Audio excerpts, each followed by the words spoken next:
Hi, my name is Irene Telias. I'm an assistant professor at the University of Toronto, and I'm a clinician scientist at University Health Network, Toronto Western Hospital.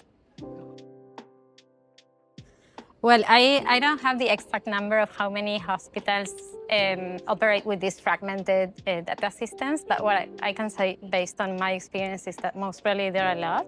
And I've always worked in such hospitals where the data, it's either not electronic, which now that's less and less, but if it's electronic, it builds up a lot of data, but without any connection between the different systems, or very, very, very basic connection without any use or taking advantage of the ability to interrelate the data electronically or automatically. The more data we have, actually, it's even more difficult to make decisions sometimes because it's too much data for clinicians. But yeah, just to summarize, yeah, there's very little to none the hospitals where the data is meaningfully interconnected. And actually, the more data we have, it makes it a bit more difficult sometimes to make decisions. Well, as I was just mentioning, there's a lot of data, and the more digitalization we have and the more integration with the healthcare system, the more access to more data we have.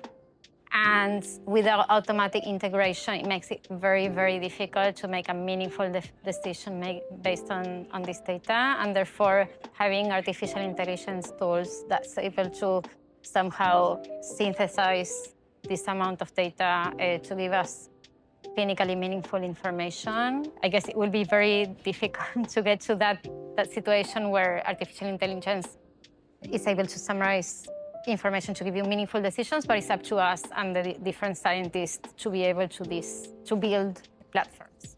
We are losing a bit the time spent next to the patient, which I think it's something that is actually irreplaceable by data and electronic systems, and therefore understanding that they will have access to these maybe tools to integrate electronic data, being able to integrate this data and incorporate it into their clinical decision making by actually seeing and being with the patient. I think it's a challenge for future physicians. They might not need to know a lot of facts because they will have access to facts very quickly. I think the best thing that I'd advise to clinicians in training is two things. One is having a critical appraisal of the data, ask questions about the validity of the data and be critical, and that from one side. And then from the other side is really patient interaction, and that part that is very difficult that it will be actually replaced by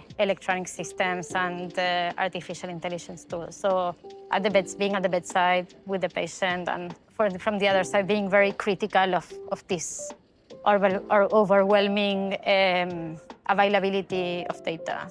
It will help them thrive and success and help a lot of patients.